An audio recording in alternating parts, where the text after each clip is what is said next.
Hello, everyone. My name is Kamran Bukhari. I'm the Director of Analytical Development at the Center for Global Policy. Welcome to another episode of CGP's webinar series. Today, our topic is Weaponizing Faith, Religion, Identity, and Soft Power in the Arab Muslim World. And I'm very pleased to have my good friend and colleague, Peter Mandeville, who will be telling us about a major project he's been working on this very topic for the past couple of years. Peter Mandeville is a professor of government and politics in the Schar School of Policy at George Mason University.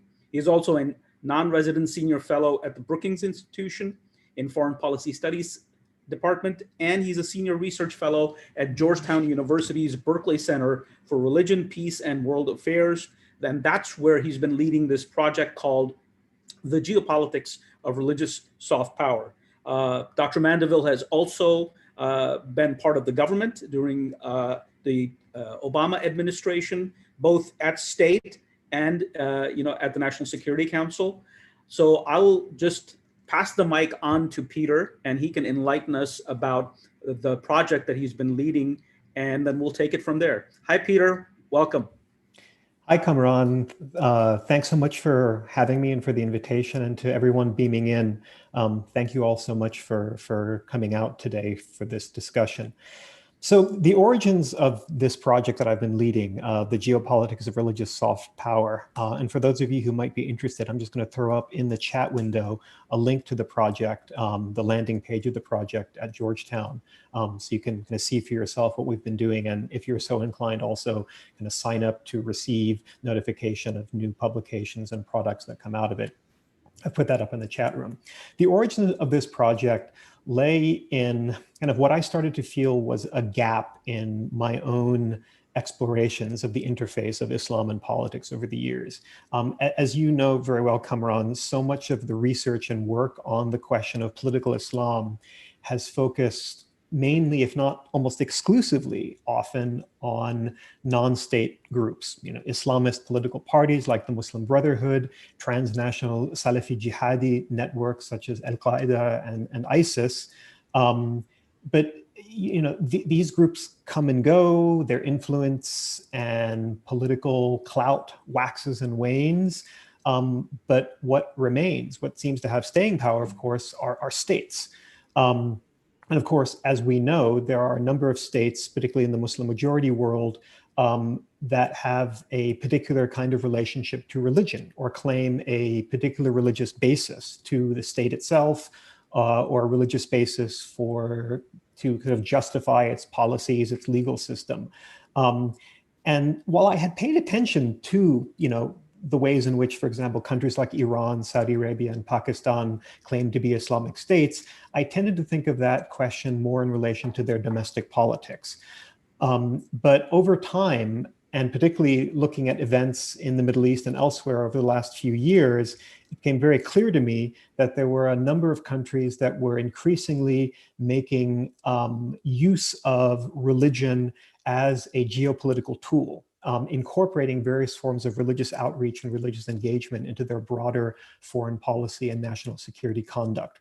And so what I wanted to do with this project at its core was to kind of look comparatively at the various ways in which three countries in particular, Turkey, Iran, and Saudi Arabia, incorporated religion into their foreign policy. That said, even though the project had at its origins a primary focus on the Muslim majority world, one can't help but notice when you look around the world today that there are other states and other governments in other regions and from parts of the world in which other faith traditions are the majority or dominant that also make use of religion. So over time, the project has expanded and evolved to include case studies from countries in the Muslim world in addition to Saudi Arabia, Turkey, and Iran, but also a wider range of countries that, again, in varying and different ways have incorporated religion into their foreign policy. So, for example, the project includes some coverage of Russia, India, Brazil, the United States, China, Israel, just a much wider range of countries and representing a broader range of religious traditions. Well, thank you for that introduction. So let's start with the Middle East. Mhm. And as you know, um, each of these countries, let's just focus on Turkey, Iran, and Saudi Arabia right now, are pushing a variant of Islam, the Islam that's indigenous to their nation states, and they project it beyond their borders. And obviously that sort of comes into, that's where the competition, the geopolitical competition comes into play. Could you run us through, what each of these states are doing at their core to further this sort of weaponization of religion for soft power purposes? Sure. So let's maybe start with Saudi Arabia, which is where I think the story, at least the story that I'm trying to understand and explore, begins. And the ways in which all of these countries incorporate and relate Islam to their foreign policy conduct, there's multiple layers, and there's so much complexity to it. And if this project can accomplish anything, it will be just to, I think, help to shed a light on the nature of that complexity. But with respect to the case of Saudi Arabia, there's two primary dimensions that we've sought to explore in this work. One is a topic that everyone is aware of and has been discussing literally for decades now, which is the question of Saudi Arabia's export of Wahhabism around the world, and the ways in which Saudi transnational religious influences have had all manner of impact in a wide range of other Muslim majority and Muslim minority countries around the world. And it's a topic we're all familiar with, that we discuss endlessly, but which is actually understudied, or it's a discussion, I would argue, that tends to not usually be grounded in objective, rigorous social science or research, but rather a question that is often very politicized, that kind of takes place in a polarized form, with some on one end of the spectrum arguing that Saudi Arabia's export of Wahhabism is the root of all problems in the world, including the creation of Al-Qaeda and ISIS. Others on the other extreme, kind of arguing that, well, it's just conservative religion, but there's nothing inherently problematic about it.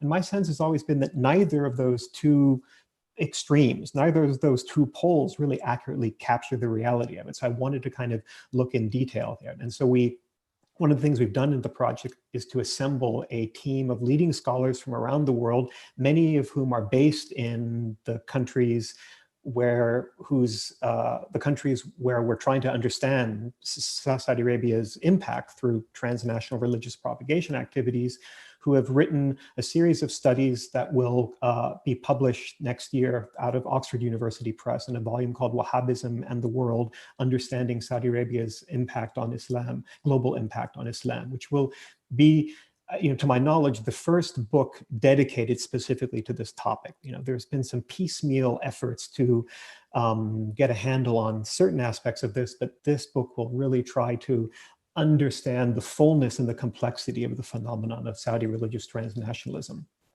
The second piece of this, and the one that's perhaps most relevant to our conversation today, relates to the question of how Saudi Arabia has incorporated Islam into its foreign policy as a geopolitical tool, more specifically with respect to some of its regional political rivalries. And even though we appropriately, I think, focus most heavily today on the religious geopolitical rivalry between Iran and Saudi Arabia, and indeed, I certainly agree that the bulk of Saudi Arabia's mobilization of religion for regional political and security purposes is really focused on Iran. That's not at all where the story begins. The story begins both with a combination, I think, of a genuine, and this piece of it, I want to mention it just because I think political scientists often tend to kind of reduce everything, all phenomenon, to political expediency, or to kind of reduce everything to a kind of politicized or political explanation. They make everything into a political calculus. I actually do think at some level, Saudi Arabia began to get into this business very modestly, as early as the 1950s, out of a genuine sense of religious obligation. that as the country that was home to the two holiest sites in Islam, Saudi Arabia had a unique valence within the broader Muslim world and a sort of a certain kind of obligation. The geopolitical story, however, really begins with the tenure of King Faisal in the early 1960s, where, and that's where we see Saudi Arabia really beginning to bring religion on stream as a political tool, not targeting Iran at that point, of course, but rather targeting, if we're talking about and if we're talking about a regional kind of target for that early work, it was probably Egypt, right? It was a counterpoint. It was an attempt to provide an Islamic and religious counterbalance to what was perceived as the socialist and kind of national secular trends emanating seemingly so successfully in terms of levels of regional popular support out of Egypt, led at the time, of course, by Gamal Abdel Nasser. So, Egypt was really the early part of that. But I think it's relevant to also treat this and read Saudi Arabia's entry into this line of business, if I can put it that way, as part of the broader global geopolitical context. And in that sense, I think we need to bring the question of how the United States has perceived and regarded Saudi Arabia's role in this into the picture quite early on, just because there's some really interesting counterintuitive elements here. Simply insofar as, certainly for at least the last 20 years, when the idea of politicized Islam became something that the American public at large could imagine in the aftermath of 9/11, but even well before that, just this sort of image in the American mind of Islam as a source of violence, danger, and risk to the United States, dating all the way back to the Iranian Revolution, which I think probably put political Islam on the American geopolitical radar in the first place. I think what tends to be eclipsed by that is the fact that for quite a long time, the United States actually perceived significant utility in the transnational circulation of Islam in the global Cold War context, and quite actively welcomed and in certain respects even collaborated with the likes of Saudi Arabia in terms of devising and implementing various forms of religious propagation activities, insofar as the circulation of Islam was perceived as a useful counterbalance to the growing influence of communist and socialist trends in particular countries. So, quite distinct from the image we have today of the United States viewing Islam as a source of danger in the world, I think it's worth remembering that there was a period of time when the United States saw considerable utility in helping to convey to a set of strategically important countries in its struggle with the Soviet Union the idea that Islam is an alternative value system and ideology that can contend with the godless atheism emanating from the Soviet Union. So that's kind of how we've really treated the Saudi piece in this project. I'm going to come back to Saudi Arabia because there's a lot to unpack there. Sure. I'm going to pick your brain as much as I can. But I think that what's important here is let's run through the three countries. So I want you to jump onto Iran and set us up in terms of, contextualize it. There's Saudi Arabia operating in this geopolitical space, and then along comes Iran, as you said, in 1979. So tell us, how does Iran intersect into this dynamic? Right. So with the Islamic Revolution in 1979, Iran boldly and confidently announces itself as the sort of new grand player in this space, and very directly begins to challenge the hegemony that Saudi Arabia to that date had enjoyed with respect to kind of leadership of the Muslim world.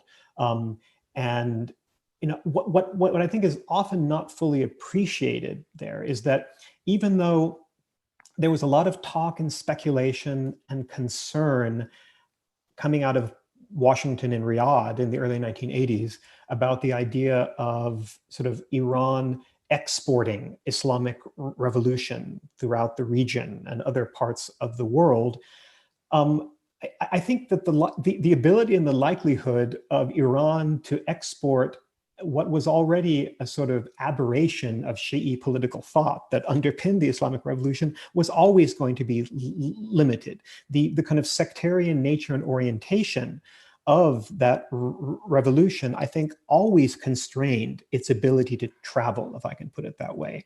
But I think what was powerful and why there was an understandable sense of concern about Iran's emergence as a player. And frankly, I would add a reason that I think that continues to have some relevance and currency today is the extent to which the Iranian Revolution was also perceived and read by populations in the global South more broadly as a third worldist moment. Even in countries that were, not only not Shia majority, not only not Muslim majority countries, but just countries that saw and valued and admired the ability of Khomeini to announce himself to the world and say, we have found a way to resist the requirement of countries allying themselves with either the United States or the Soviet Union. There is a third way. It is Islam. We reject this bipolar requirement. And so just, from the point, and in that sense, I would want to read the Iranian Revolution as, to some extent, a new chapter but the continuation of the sort of Bandung moment of 1955 and the sort of a new model of non-alignment in the world, which meant that even countries that weren't into, notions of vilayat faqih and clerical led governments could still get excited about what the Iranian Revolution seemed to represent as a way in the world. And so what we've seen Iran, I think, evolve and deploy in the ensuing decades has been a quite sophisticated strategy of, on the one hand, using its Shi'i identity to reach out to, mobilize, and drive a wedge into the domestic politics of a set of countries in the broader Middle East in which sectarian issues and the politics of demographics and sectarianism is an ongoing source of instability and domestic political concern. So we can think, of course, of many of the countries in the GCC region that have either significant Shia majorities like Saudi Arabia, or countries like Bahrain, where you have a Shia majority ruled over by a Sunni minority, a much more expansive version of that, obviously, in Iraq. And so Iran uses its religio-political disposition as a means of building a set of, or as a facet of a whole series of both bilateral alliances, proxy tools that it creates in the form of groups like Hezbollah in Lebanon, as well as a tool to kind of reach into and meddle in the internal affairs of a series of countries in the Gulf region. But beyond that, they also, again, I think in very often subtle and sophisticated ways, have used religion as a kind of more conventional form of what Joseph Nye famously called soft power, right? A lot of the sort of Hezbollah internal meddling bilateral alliance stuff in the Arab world is not soft power. That's pretty hard power, including the operation of transnational militant groups in the form of Hezbollah. But if you look at Iranian efforts further to the east of Iran, in Central Asia, in other parts of Asia, what you see them doing is kind of nuancing and redeploying Shia symbols and the country's Shia legacy in ways that play to this idea of Iran as a leader in a new form of non-alignment, as a sort of form of resistance to neo-imperialism and hegemony. And this takes all kinds of forms. The kind of major actor that we have really focused on, the major Iranian entity or agency that we focused on, is not, the Al-Quds Brigade of the Islamic Revolutionary Guard Corps, which is what you mainly think of when you think of Iranian transnational militancy or Iranian transnational influence. Rather, what we focused on is the Islamic and Cultural Relations Organization, ICRO, which is an agency that operates under the direct control of the supreme leader, and maintains offices in a wide range of countries around the world, usually attached to the Iranian embassy in that country, but not reporting through the foreign ministry, rather reporting directly to the supreme leader, that does everything from providing scholarships for students to study at Shia seminaries around the world, organizing cultural and art programs that kind of tap into a history of Shia symbols of dispossession and resistance, as part of building a particular image of Iran. And some of this stuff is so subtle that it's not even about that resistance discourse. If I could just briefly relate an anecdote from my own research, in Indonesia, of all places, not really a country that you associate in your mind with, transnational Shi'i revolutionary influence. But I was visiting the National Islamic University in Ciputat, in the southern Jakarta suburb of Ciputat, in 2007, 2008. This was during the George Bush administration. This is when the George W. Bush administration had figured out that its post 9/11 policies, including the war in Iraq, was having a detrimental effect on perceptions of the United States throughout the Muslim world, and they decided to kind of try to do some public affairs activities to increase favorability ratings of the United States. And one of their signature plays in this regard was to create these things called American Corners at universities in countries around the world. The American Corner was like a little kiosk that had a collection of magazines and pamphlets and a computer terminal and glossy coffee table books about American life and about how happy American Muslims are. And so, this was, I think a rather facile and quite pathetic in many respects effort by the United States to try and make good with Muslims around the world in the aftermath of the excesses of the kind of post 9/11 security agenda. So I'm being shown around the National Islamic University, which had been on the receiving end of one of these American corners. And my host points to it, the corner, the kiosk. And I noticed that it's sort of just been shoved off into a corner, gathering dust, and no one is at it or using it. And my host giggles and points upstairs. And so I turn my head to look upstairs, and lo and behold, what do I see but welcome to Iranian Corner, huge sign. And he tells me that, the Iranian ambassador had been visiting the university 6 months before, had seen American Corner, put in a call to Tehran, and within 3 months they had set up Iranian Corner. And I couldn't help but notice that while American Corner was moribund, gathering dust, no one was there, Iranian Corner was totally packed out. Everyone was in Iranian Corner. And so naturally I wanted to know, what's in Iranian Corner? And it probably speaks to my own assumptions and stereotypes that my guess was that Iranian Corner was going to be some kind of shrine to the glories of the Islamic Revolution, the collected writings and speeches of Imam Khomeini, and posters of the masses coming out, to struggle for Islamic governance, and that turned out to be completely wrong. Couldn't have been farther from the truth. What Iranian Corner was, and I think this speaks to the sophistication and genius of Iranian soft power projection activities, Iranian Corner was a library devoted to Persian contributions to Sufism. That's what it was. So talk about knowing your audience, right? The National Islamic University tends to be fairly heavily aligned, at least it was at that time, with the traditionalist, i.e. Sufi Nahdat al-Ulama trend in Indonesia itself, very interested in Sufism. And so the message here was not anything about revolution. It wasn't anything about, transnational geopolitical alignment.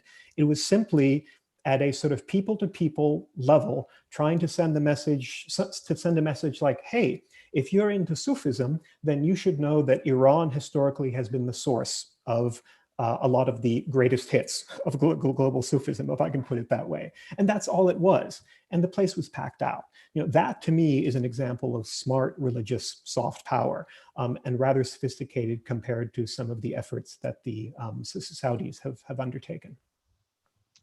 I want to come back to the point of sophistication in the frame of tradecraft, but I want you to go through the third piece, which is Turkey. But before we go there, I want to, tell our listeners and viewers who joined us late that we're speaking with Professor Peter Mandeville from George Mason University, who is leading a huge project on the geopolitics of religious soft power. You're watching a CGP event on weaponizing of faith, religion, identity, and soft power in the Arab Muslim world. Feel free, and we encourage you actually to ask questions using the Q&A feature in Zoom. If you're joining us through Zoom, please use the comment area and we'll pick up your questions from there. So Peter, Turkey, it's a latecomer to this game, relatively speaking. I mean, the Saudis had a head start. You rightfully point out the 1950s as a start date, although some would argue that their da'wah goes way back before then even. The Iranians kick off in 1979, and then somewhere in the post 9/11 world, we have the rise of what I like to call the Erdogan regime. Yes, and its sort of complete sort of subversion of what used to be Kemalist Turkey, yes. A secular nation state, Western-oriented, to a state that kind of like resembles, or at least desires to be the rightful heir of the Ottoman Empire. Yes. So take it away from there and tell us what have you learned about Turkey? So you're absolutely right, Kamran, that of course, prior to the advent of Erdogan and the AKP, one did not really think of Turkey as a country for which Islam was a significant component of its international persona. In fact, obviously, if anything, quite the opposite with respect to the long tenure of Kemalism as a state ideology and a series of governments that understood themselves to be the custodian and enforcers of that ideology, with very strict, state regulation of religion on the home front, with a particular focus on disciplining and neutralizing anything that appeared to be a politicized expression or interpretation of Islam within Turkey.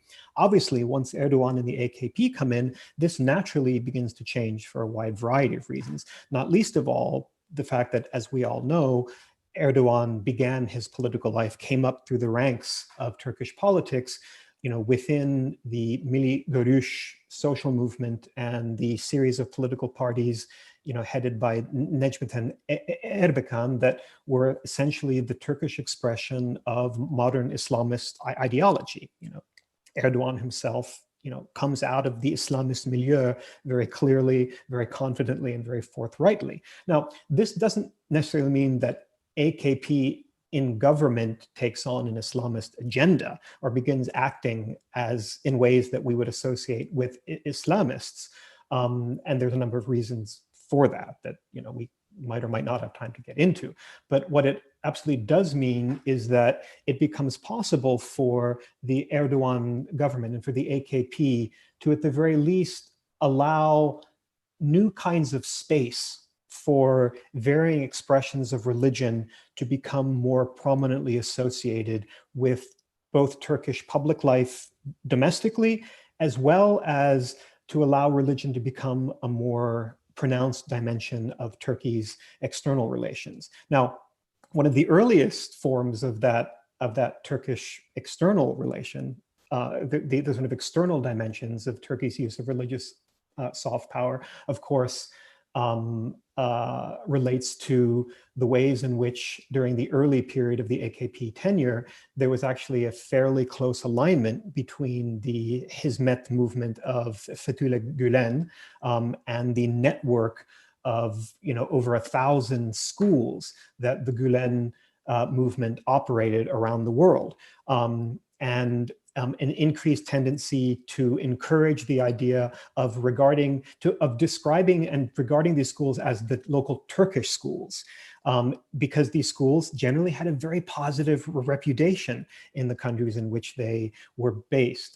Some of the kind of performance statistics of students who had gone through these schools were very high, and so it was very useful at that time for Turkey to kind of claim these schools as, to some extent, expressions of a sort of new global role for Turkey. Now, the Gülen schools, while not religious in the sense of incorporating instruction in religion into the curriculum that they teach there, were still known to be part of what was ultimately a religious movement that had all kinds of, let's call them extracurricular spaces and mechanisms where there was a lot of religion adjacent to the education activity that was going on. And again, that alignment worked fairly well until 2011, 2012, 2013, when the relationship between Erdogan and the Gülen movement turned antagonistic, as Erdogan began to perceive, I think not incorrectly,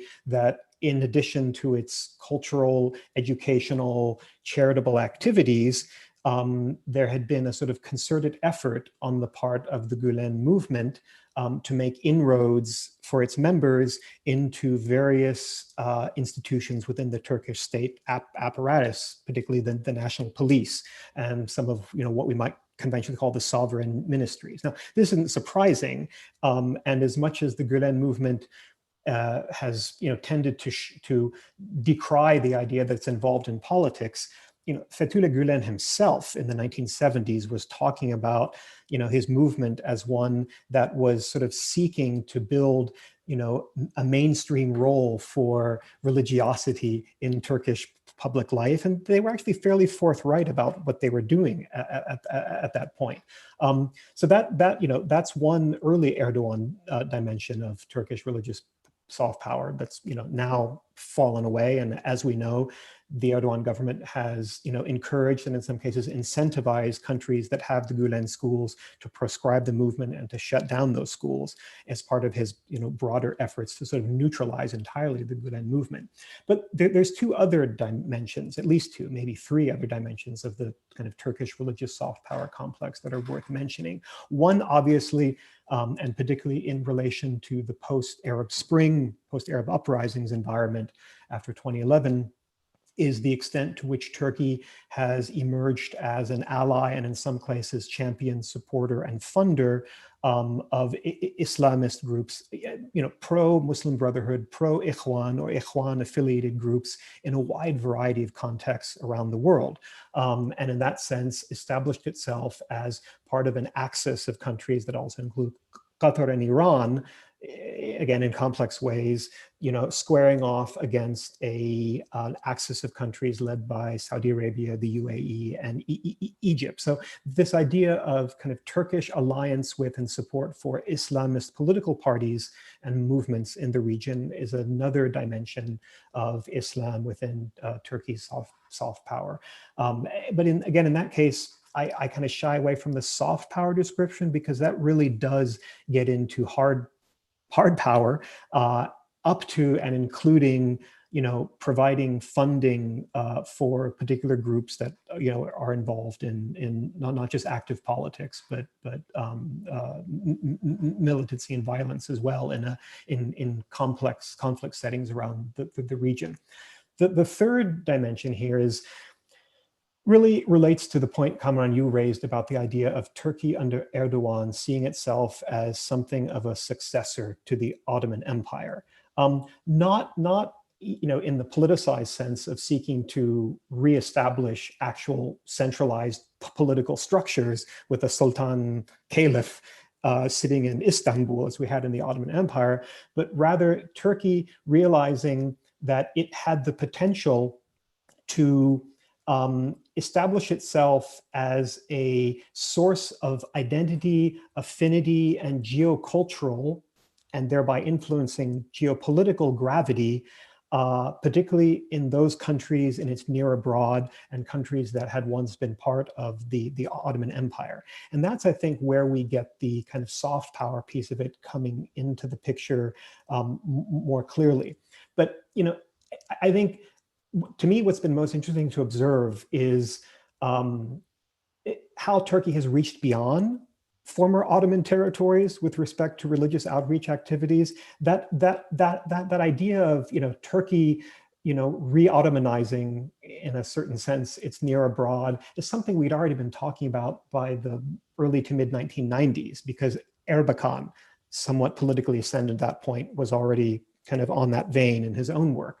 But rather, what to me has been fascinating to see is Turkey kind of incorporating religion into the emergence of its broader global foreign assistance and infrastructure development projects in places like Africa, right? So, in parts of Africa and the eastern coast of the Horn and Eastern Africa, where you have large Muslim populations, you see Turkey, yes, building highway systems, but also building the mosques along the road, without, I think, any intent to export or spread a particular set of religious ideas, but rather to send the message that, hey, we in a sense, we provide you the hardware and the software. We're giving you the roads, but you should also remember that we're a Muslim country like you. And so, there are certain affinities here. You see it in, of course, the most phenomenal Turkish export product of recent years, the soap operas that everyone knows about and follows avidly in places as far-flung as Latin America, right? And if you look at some of the most popular of these soap operas, they're historical dramas that feature, Ottoman leaders as these, wise, morally upright, cosmopolitan individuals, dealing judiciously with the struggles of the world around them, kind of trying to send this message that within Turkey's Ottoman history, there exists those kinds of cultural resources and approaches that I think Turkey is incorporating or seeking to kind of harness and leverage as part of its broader soft power strategy as it kind of tries to bat at the level of some of the larger countries we call emerging powers today. Thank you for laying that out. Now that we have like a sense of where Saudi Arabia is, or at least what it's doing or has been doing, and Iran and Turkey, I think the next question is, the competition. And I'd like you to give us a sense of how you have seen this competition, and give us sort of a rating. Tell us, who's doing far better in what area than others. I mean, because obviously, and I've been sort of listening to you carefully, and you almost speak of a customization by Iran with your example from Indonesia, the need for a road in Africa, and then mosques, and not sort of like saying, well, here's our view of Islam, and just join the bandwagon. It's very sophisticated. There's tradecraft in here, and of course, when you see this in a geopolitical lens, you got to wonder about constraints.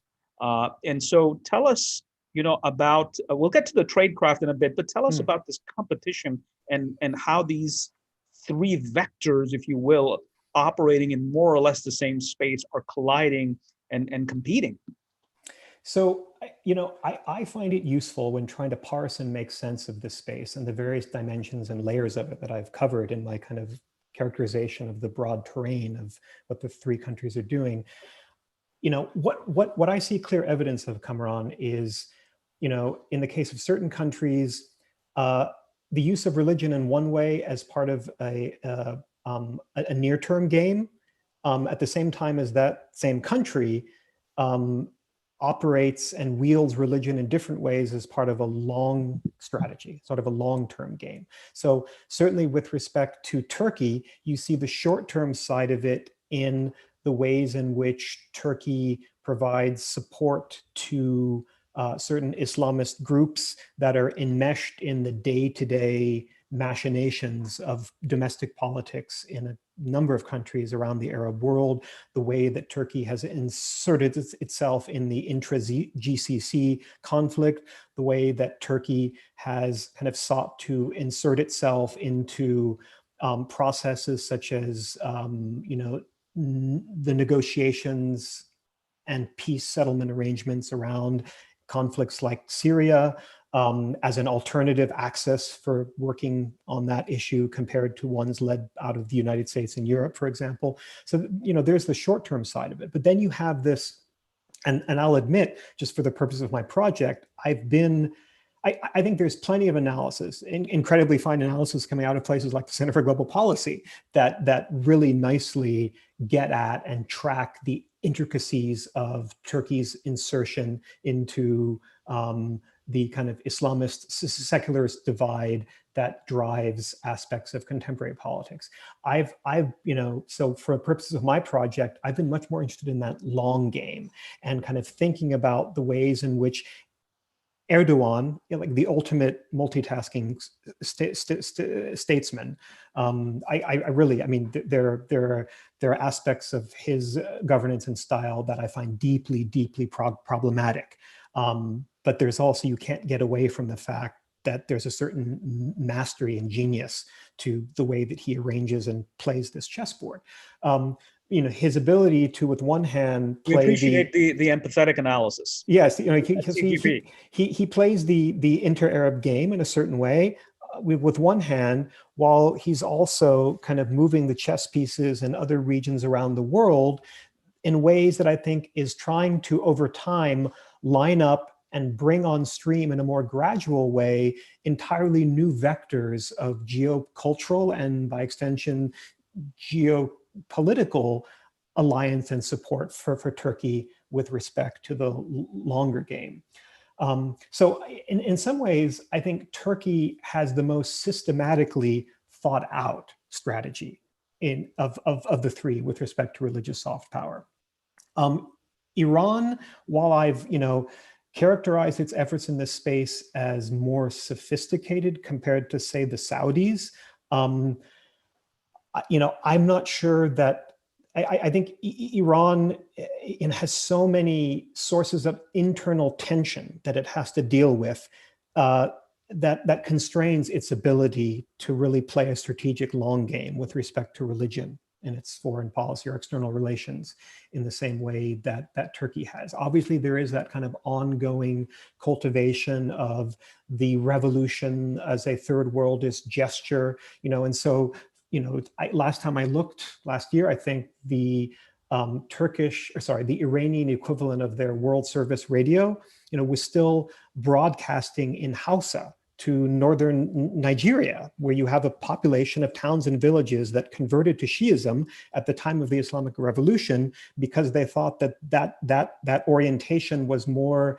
in keeping with the ideals of third world national liberation.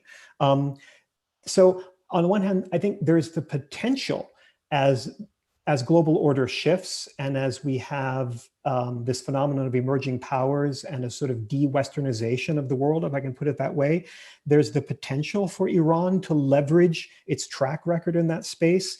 But I think the combination of its internal challenges, its socioeconomic contradictions on the home front, and the fact that you have a number of powerful countries in the international system, not least of all the United States, working very actively to blunt its ability to reach, to kind of have that transnational reach, I think limits Tehran's ability to deliver on that longer term strategy.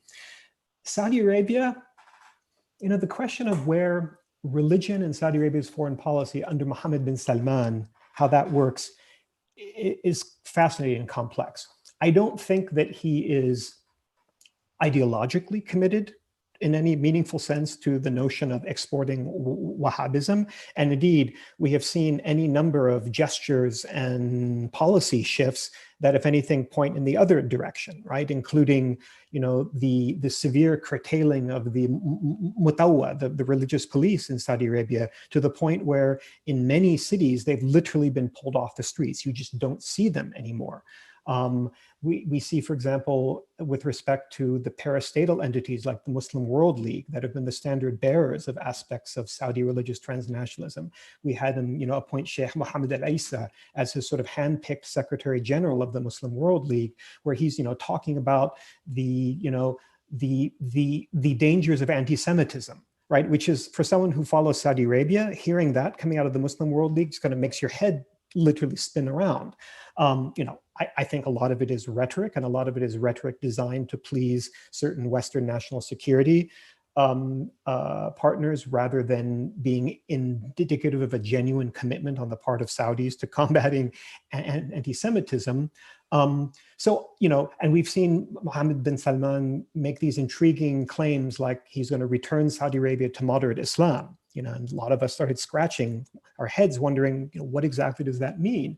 And certainly their operatives and public affairs handlers in Washington, D.C. and other cities did a very nice job of spinning that as, oh, see, this is his commitment to a more tolerant and pluralistic conception of Islam.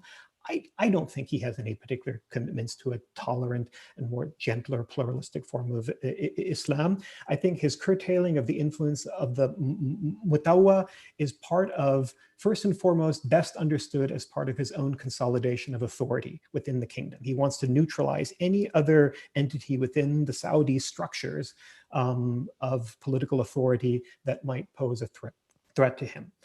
I think he understands that if Saudi Arabia is going to make this global play through Vision 2030 and the development of a new global portfolio of investments and activities that tap into emerging markets in Asia and other regions, that he's going to have to enable Saudis to be comfortable interacting and cooperating with people from a wide range of cultural and religious backgrounds. And so I think some of the reform efforts they've taken within the educational system of the kingdom, are actually for real, because they're needed to realize his economic goals. This all said, I think at the end of the day, he's a pragmatist. And I think that where he views Saudi religious export activity as something that endangers his goals, he will cut it off. He will stop it. Conversely, however, if and where he perceives value for his ultimate agenda in enabling or facilitating Saudi Arabia's export of religion, he will happily continue to do so. He'll wield the tools that he has at his disposal. And I think we do see some evidence of this with respect to Iran, where I think, Iran's efforts to extend its tendrils of influence across the region are perceived, that's a thing. That's for real. That's been happening. That's, Riyadh and MBS is not making that up. That's going on. I think Saudi Arabia's reaction to it is kind of overreach sometimes, but it's very clear that as Iran has made inroads in countries like Iraq and Syria in recent years, I get the sense that the Saudi religious establishment has not only been authorized, but kind of encouraged to kind of ramp up its anti-Shia rhetoric, which has, I think, contributed enormously to kind of the ambient temperatures around sectarianism in the region. And I think MBS has sort of seen that as a useful way to dampen Iran's influence across the Arab world. Well, thank you. I have one more question before we go to the gallery, and that has to do with kind of like methodology and approach. You keep mentioning soft power versus hard power, and I'm curious, where do you draw the line? Because I think they can't be disentangled. Soft power is a tool to gain hard power eventually, if not, early on. So tell us a bit about that in terms of how you're proceeding with this project. So I actually have really an answer that will be perceived by many as a cop-out, because it is.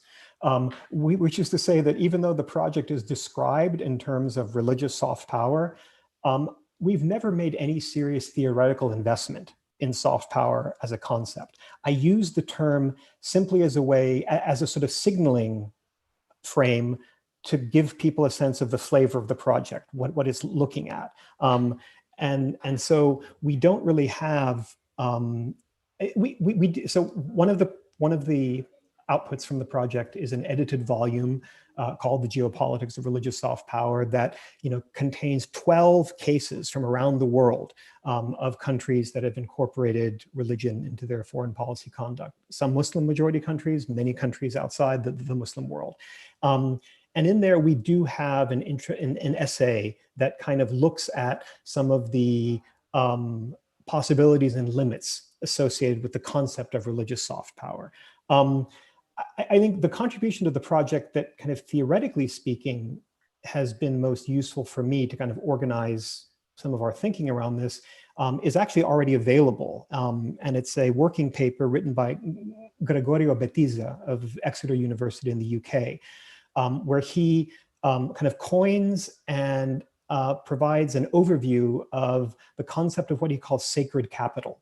And it's the idea that there are certain countries which, by virtue of their historical relationship to a particular religious tradition or some facet of the way that religion relates to the state in that country, has at its disposal the ability to use religion as a political tool, including in its external relations. And so he kind of uses that concept of sacred capital to kind of explain and talk about this. With respect to your question of the relationship between soft power and hard power, obviously when I've kind of talked about Turkey, I've talked about what I've seen as a more hard power use of religion with respect to Erdogan's support for Islamist groups and Islamist movements and networks across the Arab world, and a kind of more soft power approach that is about kind of building broader relationships of affinity for Turkey in various parts of the world that it's trying to build inroads in connection with longer term goals. I don't know that soft power dimension is necessarily one that he sees as over time evolving into a set of hard power relationships. I suspect that there are certain countries in this network that he's building with whom Turkey might at some point find it useful to start building forms of security cooperation. So basically what I'm saying is that I don't think that there's a necessary linear progression from soft power, a necessary undergirding that soft power provides to what are ultimately always hard power goals, but rather there's more fluidity in how that relationship works. So the first question is actually very good, and I think you're going to like it because you've done work on this area as well. Okay. The question is from Asim Hafiz. Could you explain what effect the use of religion as soft power by these three nations is having on European and Western Muslim audiences? Oh, wow. Yeah, it's a great question and a complex one and a sensitive one. If I want to, give a more forthright answer, I've seen moments where it seems to be tearing those communities apart, where, as those of you who are familiar with the landscape of Western Muslim communities are well aware, in places like Europe, particularly in Europe and in places like the United Kingdom, many of the early Muslim organizations and associations enjoyed fairly healthy legacy ties to movements and groups that whose origins lay in the Muslim majority world. So it's very easy to kind of trace the historical ties between a whole set of Muslim organizations in the UK and the Jamaat-e-Islami tradition in South Asia, for example. Likewise, and this has of course been a very complex political football in the American domestic arena of late, is the fact that some of the earliest expressions of organized Islam, organized immigrant Islam, it's very important to point out, in the United States from the 1960s onwards, the energy there came from individuals who had strong ties to Islamist Ikhwani milieu in the Middle East. Now, that doesn't mean that these groups can or should be reduced to, Muslim Brotherhood fronts operating in the United States. There are and have been aspects of that to it, but as these communities came into their own, as they grew, as they settled down, as they put down roots in this country, as they diversified, their purpose and their goals began to transcend, any of the objectives of the kind of Middle East or South Asia-based groups that kind of originally gave birth to them, although the networks and certain levels of connectivity continued. Forcing these organizations in the current political climate to feel that they have to deny any such linkages when in fact those linkages are just so clearly and blatantly there. But because of those legacy ties and the sort of complex politics of positionality, it is simply a reality that there are certain groups and networks of American Muslims in the United States that have a set of strong ties that link back to Turkey, and another group that has a set of strong ties that links back to Sunni Arab Gulf countries.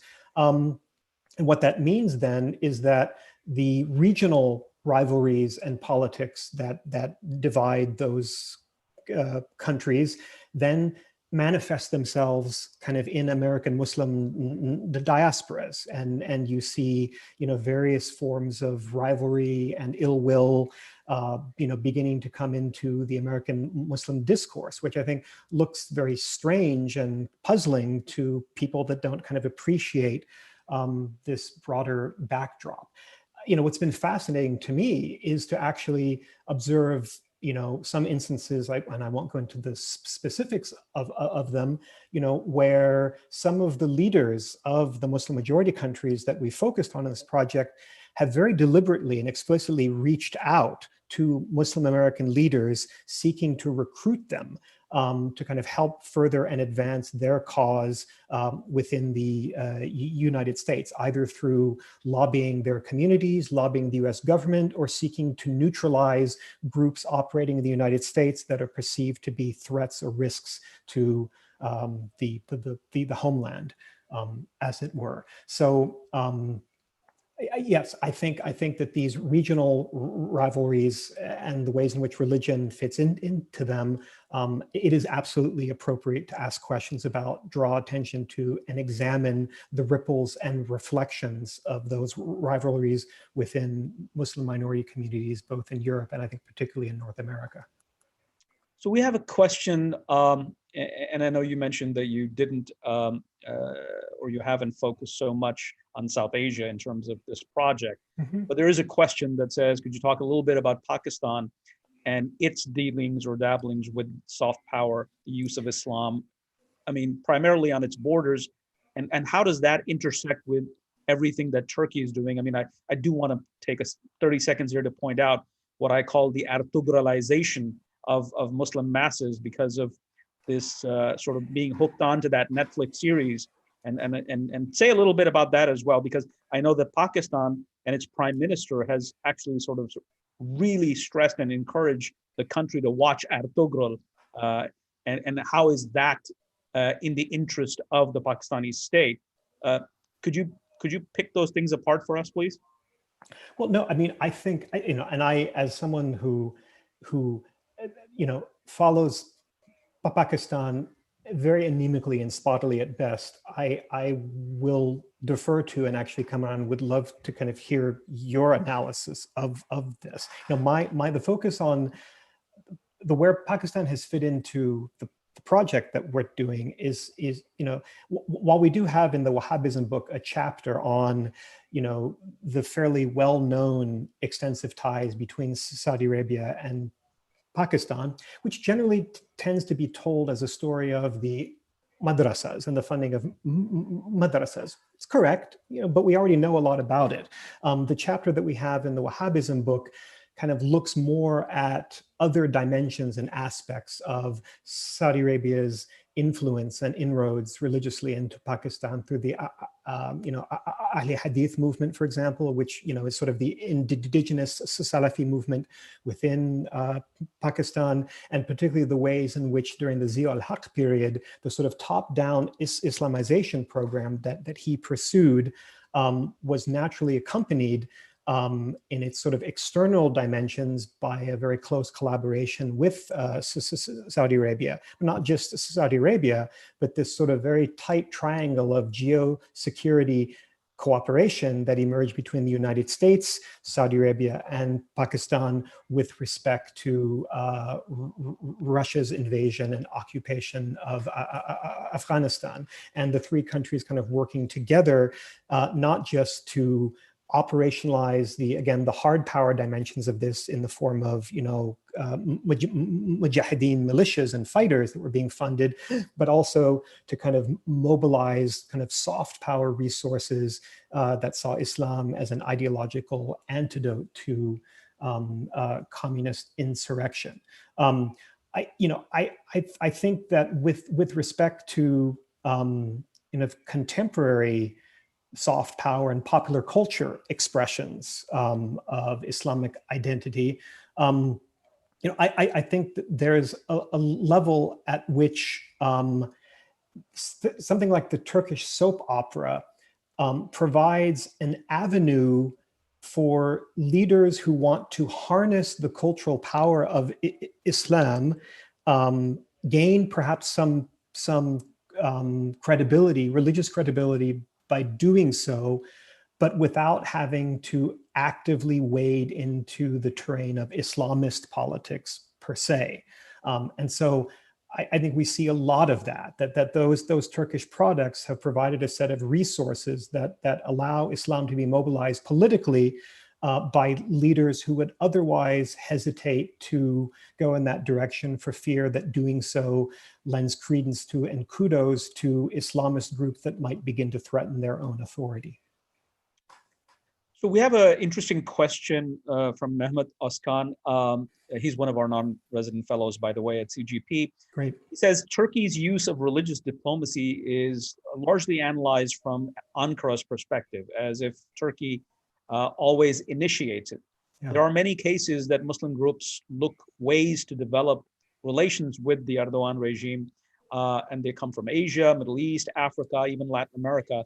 Yes. Can Peter explain this demand, or this sort of pull factor theoretically and also practically in foreign policy making? In other words, how are these various sort of groups or entities, even state actors, that are looking up to Turkey, as in the case of Qatar and partially Pakistan, how would you see that as affecting Turkey's soft power? These are things that, in other words, looking at it from the other end as opposed to Turkey pushing it on. Yes, no, it's a fantastic question, and it really draws attention to what I would kind of want to highlight as one of the key findings of our project, which is that the general accounts that we tend to receive of religious propagation activities by these countries assumes that the impetus, the contrivance of it always emanates from the capital and is a stratagem of some wily leader, an Erdogan or an MBS, who has some very specific desired outcome that he's trying to achieve in a particular country.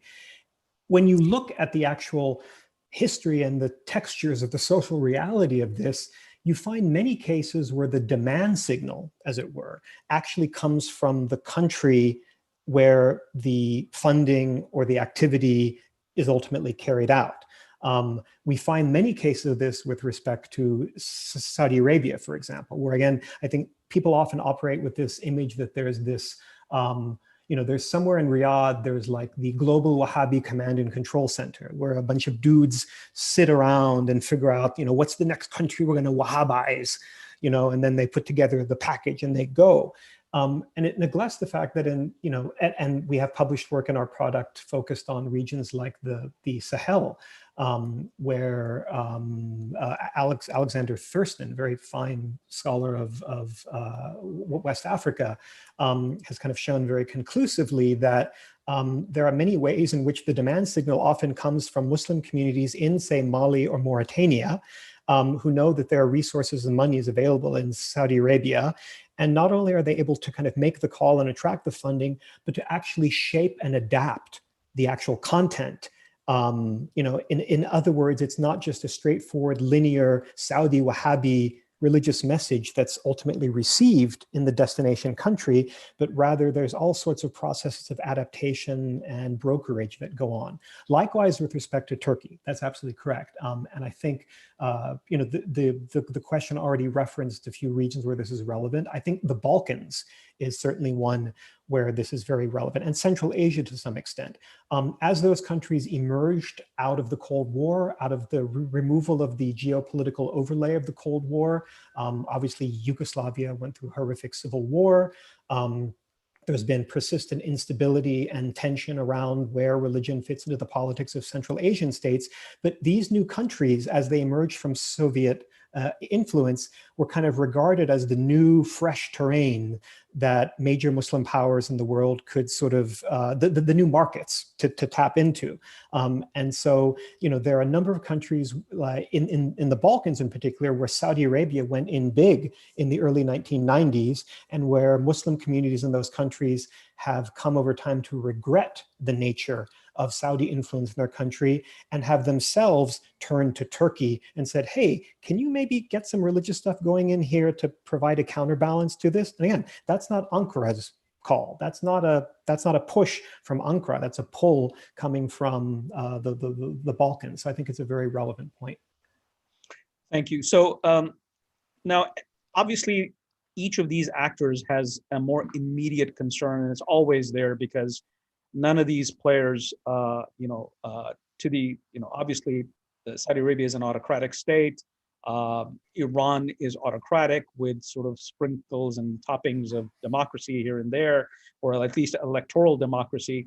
And then Turkey is somewhere between autocracy and democracy. So if we look at the domestic political imperative, how does this use of soft power help on that front? And I do want to add that in the case of Saudi Arabia, not so much in Turkey and Iran, that the Saudis are almost competing with non-state actors. Al-Qaeda and Daesh being the most prominent ones who speaks for Wahhabism. But then there are forces inside the kingdom, especially under the current crown prince, yes, who are competing. And so how does this soft power, both directly projected inward and outward, help that domestic political imperative for all three actors? So I love this question because it also gives me an opportunity to speak briefly to another of the kind of key findings coming out of our project, particularly with respect to Saudi Arabia. In short, I think the most complex equation with respect to that domestic international frontier or border, or that sort of interface between the domestic and the foreign realms with respect to religious soft power really is in Turkey, because unlike Iran and Saudi Arabia that have governmental and legal systems in which Islam already operates in a hegemonic totalizing fashion, Erdogan is still in the process of negotiating and politicking various dimensions of Islam into a Turkish political system that for so long had a natural autoimmune response to any effort to bring religion into public life. So in some ways, the kind of domestic political equation there is most complicated in Turkey, I think. But there are also clear rumblings and tensions and enormous complexity around this issue in Iran. Let's not forget that as well. But with respect to Saudi Arabia, one thing that came through very clearly in the research we've done, and again, this pushes back against that idea that there's this sort of centralized Wahhabi global command and control center. When you look at a country like in Indonesia that has been on the receiving end of vast amounts of Saudi religious influence over decades now, what you begin to see in Indonesia, I think, is evidence of what you begin to see reflections of domestic Saudi rivalries expressing themselves in transnational religious influence. Different Saudi entities vying with each other to be the most religiously influential group in Indonesia. So in some ways, it's a version of that, geopolitical rivalries of Muslim majority countries reflecting themselves in Muslim diaspora politics. But here, what we're seeing are reflections of Saudi domestic politics expressed through transnational religious influences, where different branches and wings of, for example, the Saudi royal family, each of which has certain agencies, organizations, and particularly Islamic charities. And we haven't mentioned the Islamic charities, and I think it's worth kind of shining a light on them. I think that there's been an assumption that the most problematic dimensions of the Islamic charitable sector in Saudi Arabia were dealt with after 9/11, where the Saudis just clamped down heavily on these groups, closed a lot of them down, made sure they were all registered, and began to scrutinize outflows of charitable funds leaving the kingdom that, as we know very well, had been ending up in the coffers of all manner of different groups pursuing a wide variety of agendas, including militant ones around the world.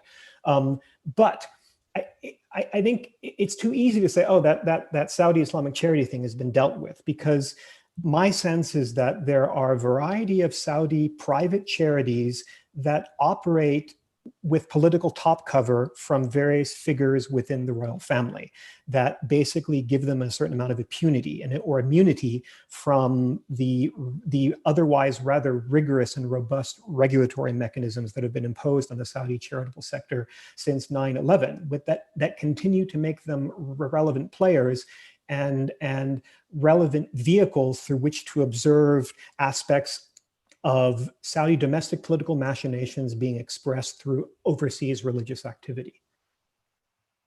So I want to go back to sort of the sectarian, or what I call the geosectarian struggle. And you have a three-player game here now. We've moved from the 2 to the 3-player. It's clear that Iran has no competition in this soft power projection game, right, within its own sectarian milieu.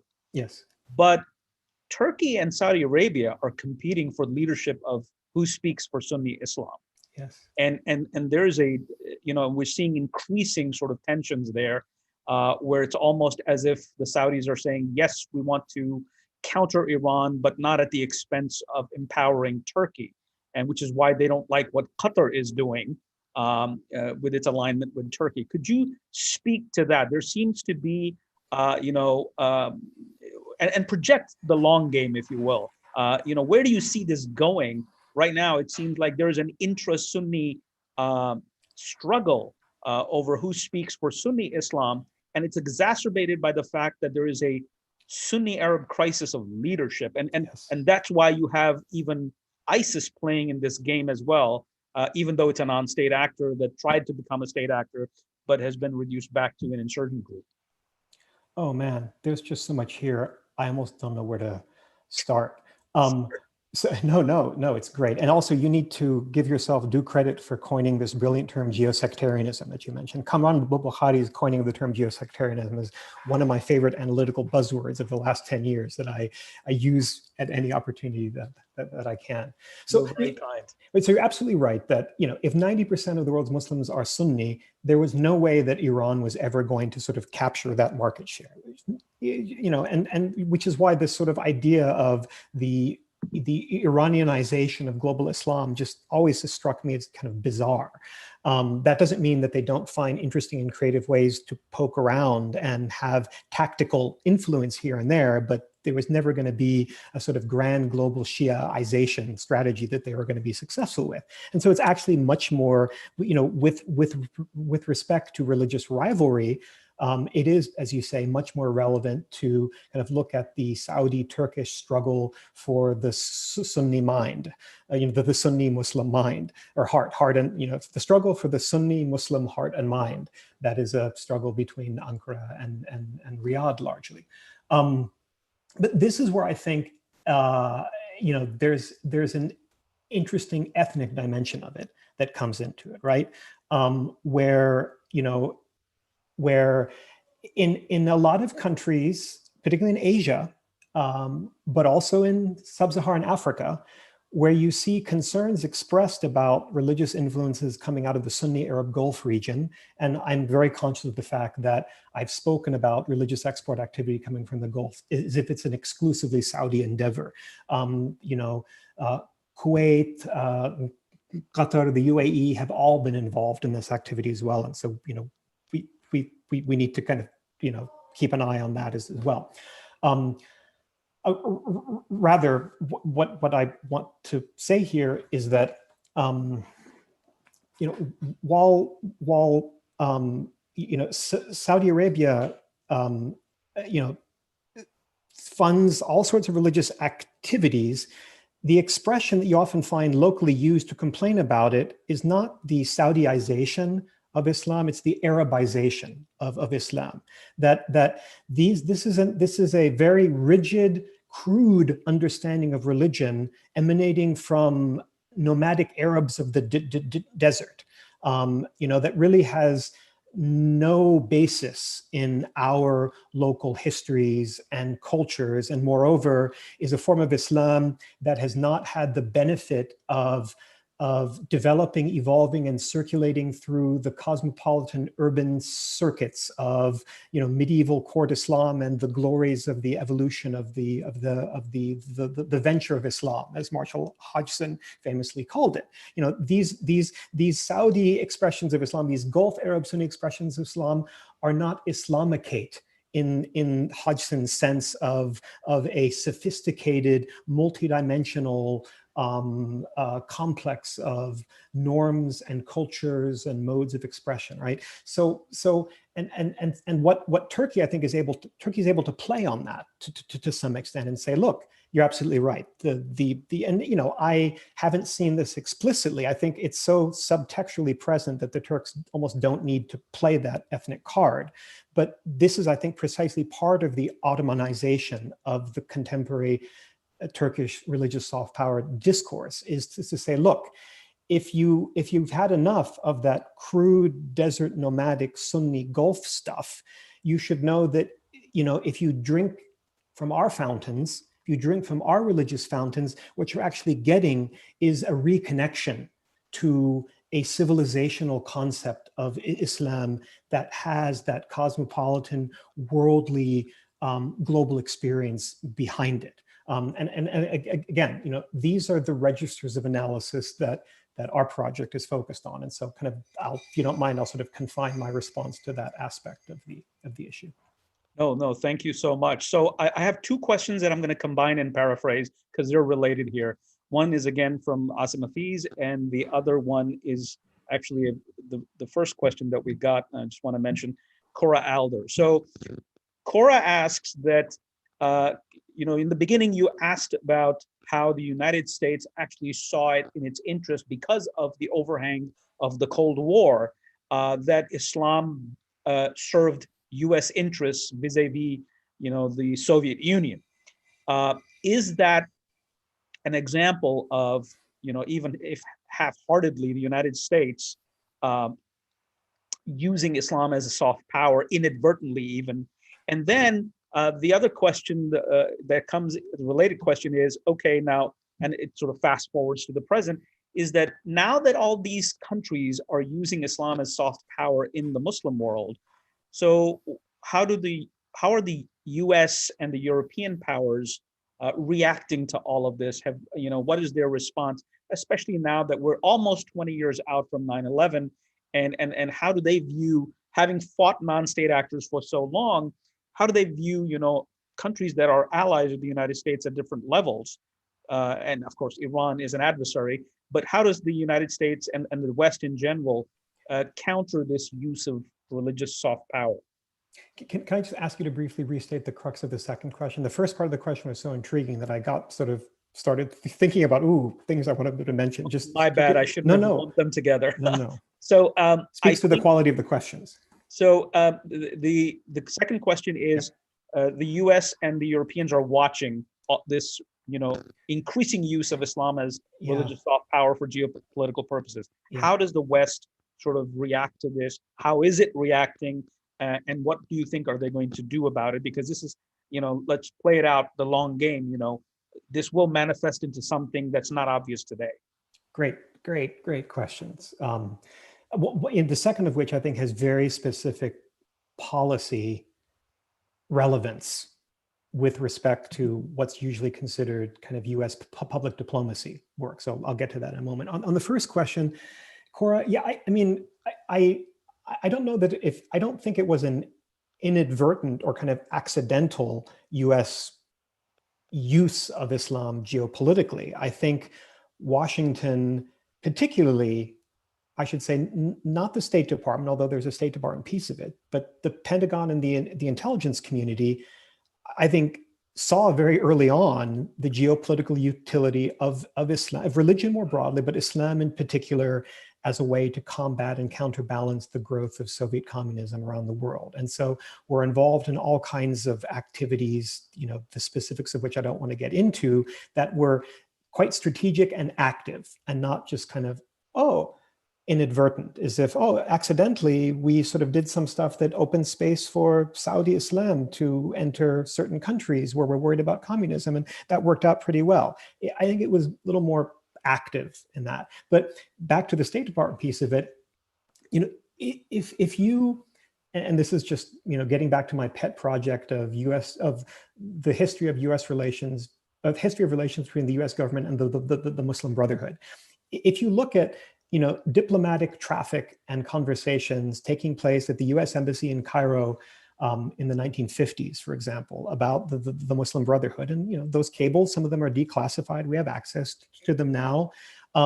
You see, again, this sort of ambivalent orientation towards the Brotherhood, even at that point, where there's aspects of the Brotherhood that the United States sees as problematic, but at the same time, there was obviously aspects of Gamal Abdel Nasser and his dalliance with the Soviet Union that the US saw as problematic. So even there, you see political officers in the US Embassy ruminating about the possibility that maybe the US should kind of get behind the Ikhwan in Egypt a little bit more in the 1950s to provide a counterbalance to Nasser's domestic political influence. You even have there's a famous cable that written by Miles Copeland, well-known, to those who follow the history of U.S. intelligence in the Middle East, he was station chief in Beirut for many years, oversaw many aspects of U.S. intelligence operations in the U.S. during this period. He was openly talking about the idea of needing to find a Muslim Billy Graham. And this is a parallel recognition to the United States realizing that there are ways in which private American evangelical missionary activity, while not guided or funded by the United States, operated in ways that were conducive to US geopolitical interests, and so therefore should, not necessarily be encouraged, but should be given space to operate. And likewise, he's saying, what we need is something like that for other regions we care about. So that's Billy Graham guy who's going gangbusters. In other parts of the world, we have Christian communities that are dealing with communist insurrection. We need a Muslim version of that guy. Even ruminating at one point about the idea that the current leadership of the Muslim Brotherhood might play that role. So this whole thing has a longer and very calculated, I would say, history to it that Martin Frampton's fairly recent book, voluminous book about the history of relations between the Muslim Brotherhood and Europe and the United States lays out in enormous detail if you're interested in reading that.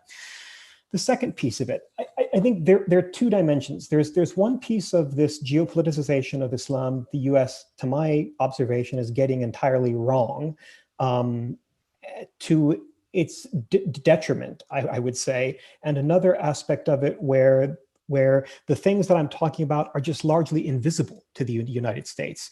The US isn't really observing or taking note of them, but which I would argue have very clear implications for US public diplomacy. So the first piece of it is, those of you who observe the region will not have failed to note that over the last 10 years, we've had this whole parade of conferences and summits and declarations coming out of places like Marrakesh and Mecca, and these global conferences on peace and tolerance and pluralism and interfaith understanding, sponsored by Sunni Arab Gulf countries and taking place within very nice hotels in that region, where, as far as I can tell, for each conference, the same group of sort of business class, frequent flyer religious leaders are just kind of flown around from conference to conference to sit in a nice air-conditioned room with refreshments and listen to speeches that they each give about the importance of tolerance and understanding. And then out of that conference is issued, the next great statement or declaration. And, the UAE and Saudi Arabia, and to some extent Qatar as well, all of them have played in this work. I think, they've used this as I think a lot of this effort is really theater that's being performed for the benefit of Western security partners, where these countries want to kind of, burnish their credentials as, governments that are committed to combating the excesses of Islamic extremism, i.e. ISIS and Al-Qaeda, by promoting tolerant, pluralistic understandings of Islam. So, what's going on here, and I think there's a piece that Anel Shiline from the Quincy Institute now contributed to our project that kind of looks at the kind of proliferation of these declarations of this symmetry and analyzing the politics behind it. There's a sense in which what's going on here is that these Arab Sunni Gulf countries are playing into sort of Orientalist conceptions of, Muslim countries being guided first and foremost by Islam. And the idea that, if you promote tolerant Islam, then all the bad stuff will go away, right? It plays into this image that there are these bad, malignant Islamic movements that are pumping bad Islam through the system. And so if you replace it with positive, tolerant Islamic fluid in the systems, in the pipes that the UAE can give you, and Sheikh Abdullah bin Bayya and all of the participants in these, networks can give you, then you're going to solve the problem here. And I think, to an extent, Western security partners are having the wool pulled over their eyes on this a bit, because I think a lot of this work is a smokescreen designed to displace onto religion blame for instability and violence in these regions that are far better explained by some of the policy and conduct of the very countries, i.e. the UAE, Qatar, and Saudi Arabia, that are sponsoring these very same conferences. I think there's also been a very unfortunate politicization of a number of key religious figures. I mentioned Sheikh Abdullah bin Bayya, who obviously in recent years has been perceived as becoming very close to Abu Dhabi and enjoying Emirati patronage for a lot of his work in ways that I think has colored people's perception of him, which is unfortunate, because among, senior Sunni jurists of our age, he has had, a unique stature in terms of his ability to speak to and command respect from Salafis, Ikhwanis, Sufis, all the different orientations, without being co-opted, being perceived as serving the agenda of any one of them. And in that sense, I think he's had unique stature and respect and capacity.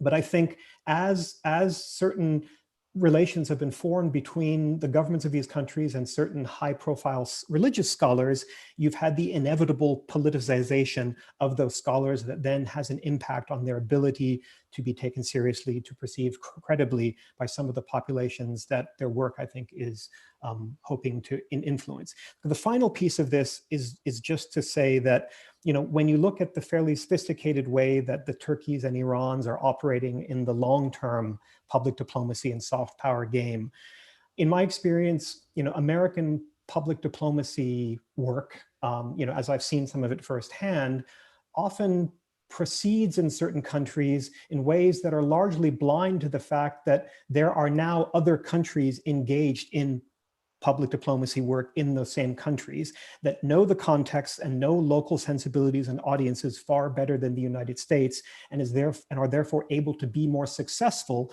than the standard and rather tired toolkit of public diplomacy tools that the United States tends to work with. And so I just think that going forward, we need to incorporate into American public diplomacy work a more thorough, market analysis of the countries in which the US is trying to reach out to and build relations with local publics in order to understand how things that the US wants to do inevitably have to contend with an increasingly crowded market of other countries seeking to wield soft power in those same settings.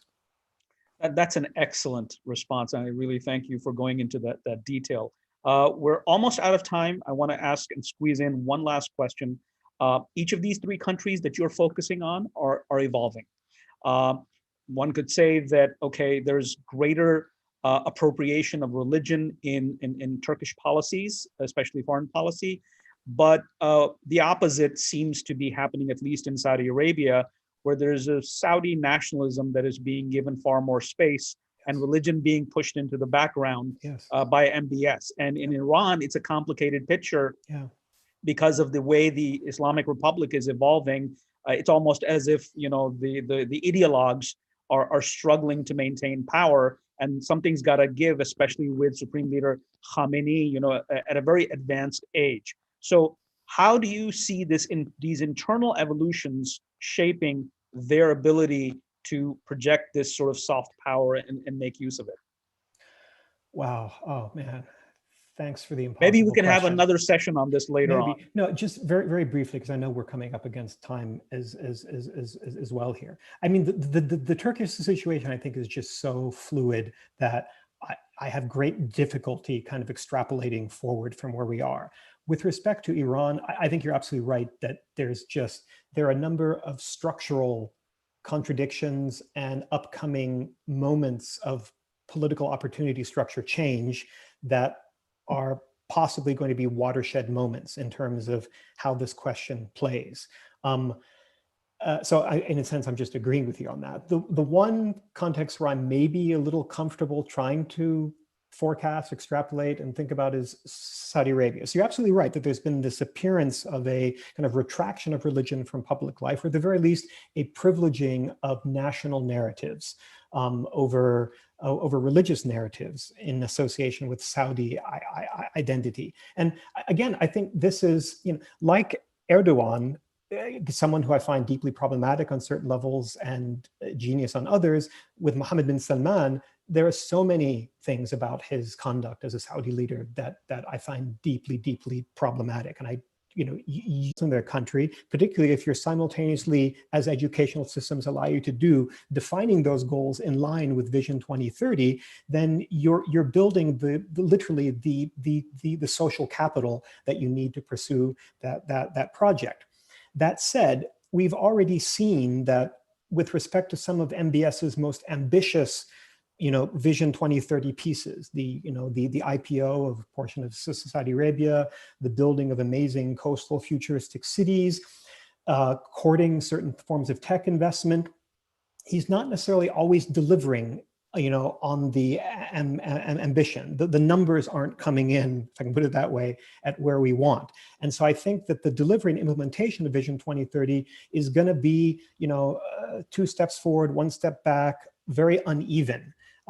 And I could imagine scenarios going forward where, in order to advance aspects of Vision 2030, he actually has to circle back to and call in some favors from the religious establishment to make certain things happen. And this has been the history of Saudi Arabia, of course, of this horse trading between the royal family and the religious establishment, where they literally engage in politicking and the exchange of favors to provide each other what they want. And so I could foresee any number of scenarios where MBS is forced to give a little bit more space for religion and religious influence in order to make progress on kind of aspects of his other goals and objectives. Wow, we've come to the end of a very, very rich and powerful session. Thank you so much, Peter. In fact, I can't thank you enough. You've gone into so much excruciating detail, going deep into, the tactical details, and then raising altitude and telling us about what strategically the landscape looks like. Folks, that was Professor Peter Mandeville, and we were talking about weaponizing faith, religion, identity, and soft power in the Arab Muslim world. Please continue to watch our space here at CGP, the Center for Global Policy. You can focus our work on our Twitter handle, which is CGPDC, or go to www.cgpolicy.org. And please follow Dr. Mandeville's work at the Berkeley Center at Georgetown University. His project is ongoing, and I think we're going to see a lot of good work come out of it, not just in Muslim context, but also in non-Muslim context. This is Kamran Bukhari signing off for now. Take care and thank you.